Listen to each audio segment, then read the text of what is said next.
Alright, so, I know it's a little late, but like I said, I've been kind of really just incredibly god-awful busy lately, and that's probably going to be what it is for the most part. So, anyway, let's talk about the Flash. Let's talk about the newest episode of The Flash. Well, last week's episode of The Flash.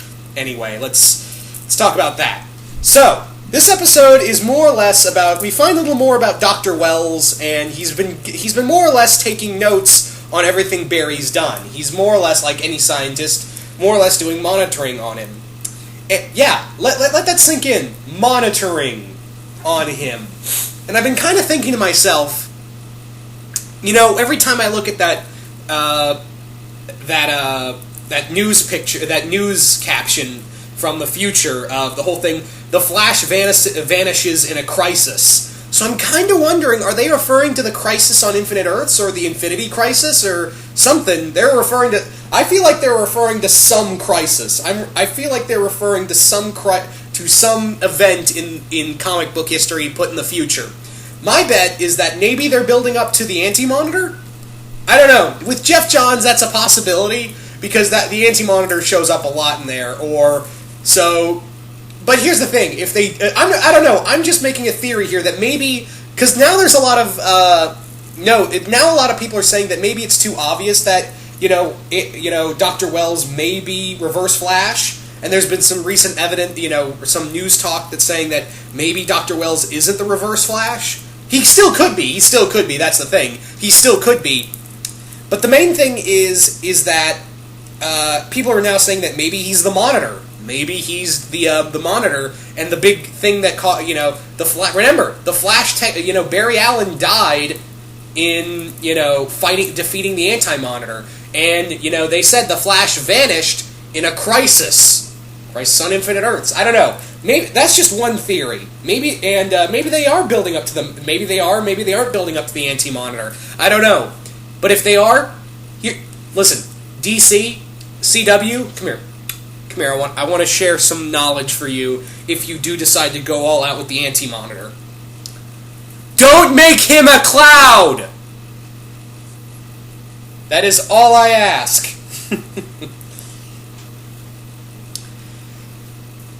Anyway. So it's pretty much Barry Allen has been, Barry has been using his powers on and off. I really like how he's been using his speed on a day-to-day basis, especially when he's getting mugged and he's like, oh, dude, you screwed up big time. I love that. But later on, we discover that, there's been a homicide case, and also, but before that, let me talk about this little scene, when Barry and Dr. Wells are talking about, wanting to help people, the whole miracles of what Barry can do. And yeah, it's all good, Dr. Wells says, yeah, it's all good that you want to run around and help people, but look, here's the thing. Your body can do so much more. Your speed can do so much more for people than just helping and sending, beating the bad guys. You can beat cancer, you could do all of this if you just kicked it up a notch. So, yeah. We have that, so there's that. That's kind of the driving point here. Then Barry gets gets a message, saying that there's been a homicide, and discovers that someone's been just fried. Someone has been fried here, and someone's been fried, and now Barry has to go help. Barry has to figure out how to do this. And once again, it's so cool to see Barry Allen have the whole forensics aspect of him played up in here so well. I really love that. Also, we see a bit of Joe having some fallout from having the Reverse Flash scare the shit out of him, which I really liked. My problem is that they didn't touch up on it further. I feel like they should have touched on that further, because he's such a hardened cop, and then suddenly this thing he can't even explain came in, threatened his daughter, and took off with all of his evidence. So I really wish they touched that. Maybe they'll touch on that more in the two. And maybe they'll do some. I'm not saying make that a driving point. I'm just saying bring that up and kind of explore that a little more. Or I don't know. Anyway, so later, Barry later on, discovers that the power plant is being drained, and he runs into the new metahuman Blackout. And Blackout feeds on Barry's Speed Force. He literally absorbs it. takes away his powers and then takes off after absorbing all of his energy. And here's the thing, I like how they put the science in the Flash, basically saying, you can't physically take your powers away. That's impossible. It's in your DNA. DNA cannot be, taken away or changed. You cannot, just remove something out of your DNA code. You cannot do that.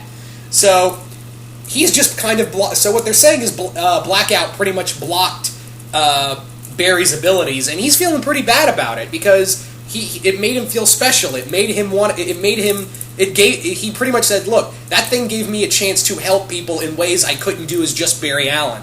I feel like a part of me's been ripped out. He doesn't make it sound... Here's the thing. I love Grant Gustin's performance because it doesn't make it sound whiny at all. It in no way makes it sound whiny or anything like this. He legitimately wanted to keep his powers so he can make the world a better place. So it doesn't sound like, in the DC comic, what is it?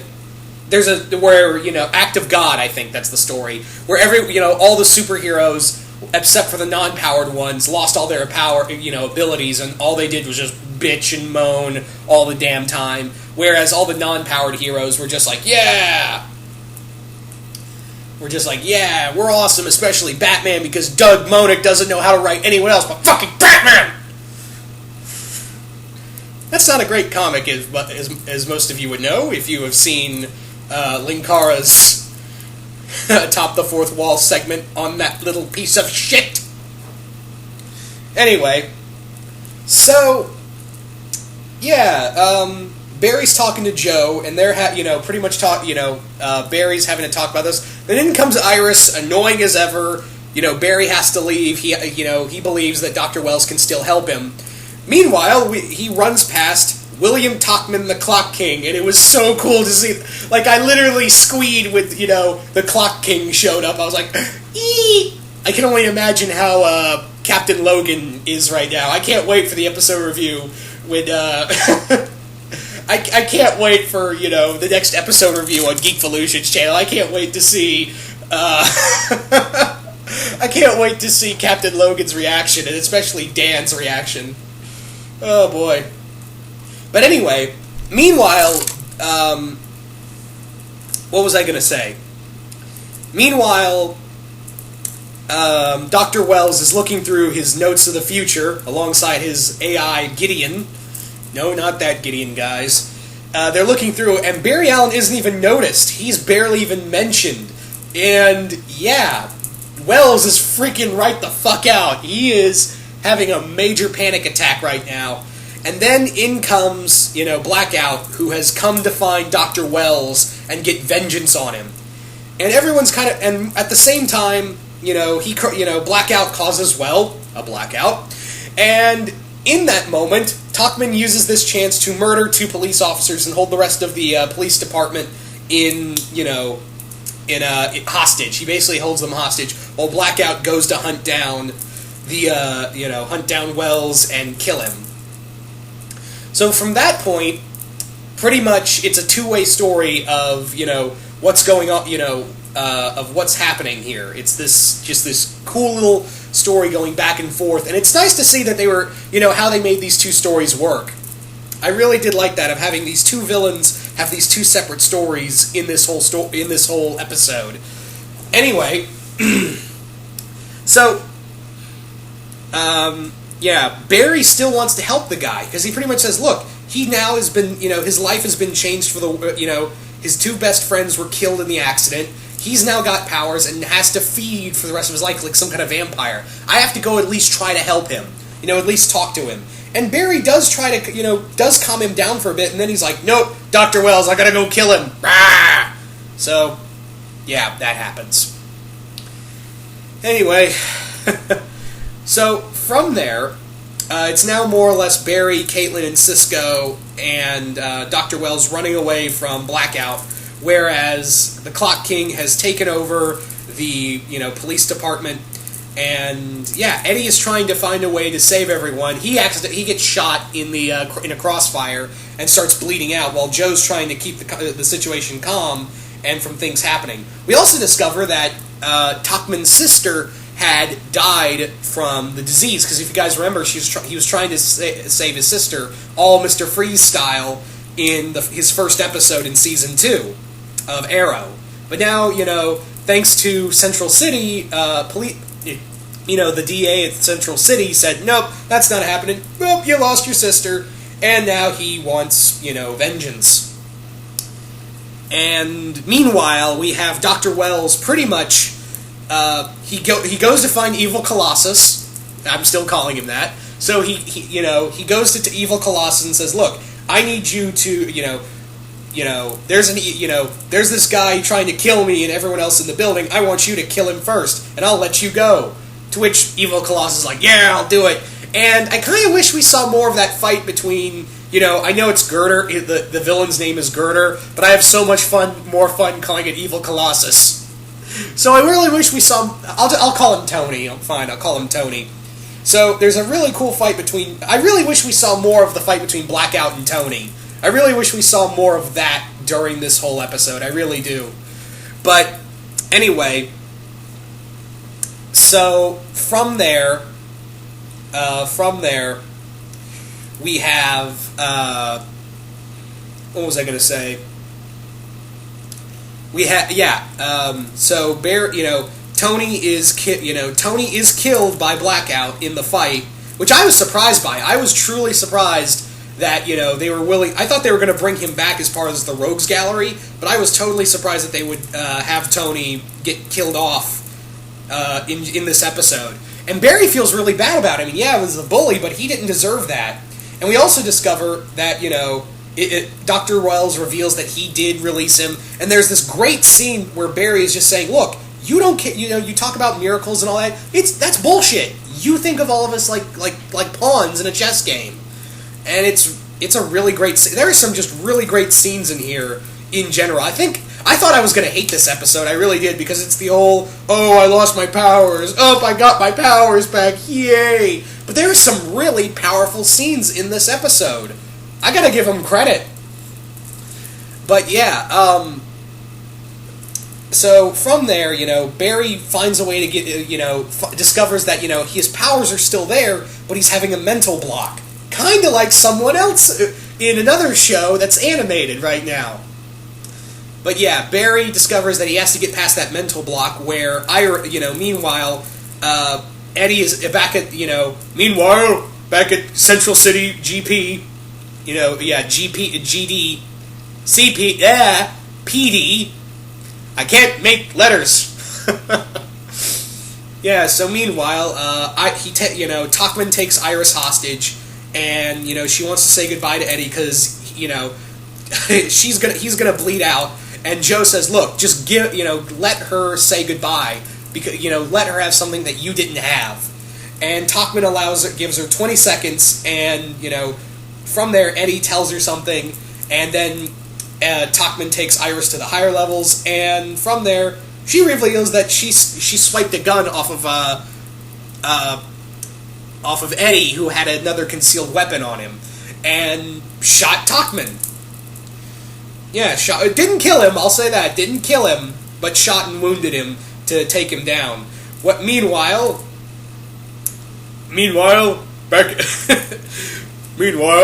at Star Labs, we go back, we see Blackout about to kill everyone there. Dr. Wells comes in and is like, look, I'm the one you want, punish me, not them. Don't punish them for that, for doing this. And yeah, there's this great scene where he's listing off everybody who was hurt or injured or who were given powers or killed, and he's like, I'm gonna have to stick with that. And some of them, note some of the names, and they're like, those are all superheroes, especially Elongated Man and Atom Smasher. I was like, are we gonna see them in here? I hope so, because especially I'm really excited to see if Ralph Dibny's really in this show. I would really love to see Ralph Dibny in here, aka the Elongated Man, because reason being is because I think the Elongated Man, long before he became friends with Hal Jordan, Barry Allen was close friends with the Elongated Man, who was also kind of like a private detective, and Flash and Elongated Man would team up constantly. They were BFFs long before Barry and Hal became BFFs. So I would really like to see them in there, and especially like they also mentioned Al Pratt, who I'm like the Atom Smasher. So I'm really hoping that we get to see some. Maybe they're building up to some more superheroes. Really excited for that. And yeah, Barry at that moment gets his powers back. Conveniently, by the way, very convenient. But I can blame it on more like, oh, he got he broke through that mental block at the right moment because one of his friends is about to be killed. And yeah, defeats, gets his powers back and just supercharges at that level. That one I was like, I don't know if I like that one, if I like him getting supercharged at that point. But yeah, he accidentally murders Blackout. And I kind of wish they touched on it more like, oh, I just killed another, I inadvertently killed a person. That's not what I want to do. That feels horrible. But they seal up his body down below, and Barry and Dr. Wells reconvene. They reconcile kind of, and Barry goes to see Eddie, who's in the hospital, and Iris is there. And this is the moment where I thought I was going to hate the episode because I thought they were going to make Iris be like, "Oh, the Flash wasn't there. I hate the Flash now. My boyfriend almost died." I was really thinking to myself, "Oh, god damn it! This is the part where I'm gonna hate something, isn't it?" Thankfully, it was totally different. I was like, "Really? You took that angle?" Where Barry comes in as the Flash and he says, "I'm really sorry I wasn't there tonight. I got held up." And Iris says, "It's cool. It's totally cool. I realized tonight that sometimes I can't depend on you all the time. You're one guy. You cannot be everywhere at once. I gotta learn to protect myself more often." I'm like, oh my god! You made me care about Iris in this episode! Good on you! So, yeah, I really like that, and I'm really curious, then we see that Dr. Wells takes some of Blackout's blood, and he wants to know how he took took the Flash's powers. So I'm really like, who are you? You may be Hunter Zolomon, you may be the Reverse Flash, but you could be 10 other things as well. I don't know. Because a lot of news has come out that's saying that maybe he's not the Reverse Flash, or I don't know. It's really, wow. So anyway, yeah, really love this episode. I actually thought I was going to hate it. I, honest to God, thought I was going to hate this episode. But nope, it completely proved me wrong. And I gotta say, I love Arrow Season 3 right now, I really do. But I'm sorry, I think I'm more in love with the Flash TV show than I am with Arrow. I'm really just digging what they're doing with the Flash. But anyway, once again, so you guys tell me, what did you think of this episode? Did you guys like it? Did you guys hate it? What do you think? Do you think that the crisis they were referring to was Crisis on Infinite Earths? Do you really want to see, Elongated Man and Atom Smasher and the other superheroes? Do you think they'll show up? And yeah, anyway, once again, hope you all enjoyed this, and I will see you guys later.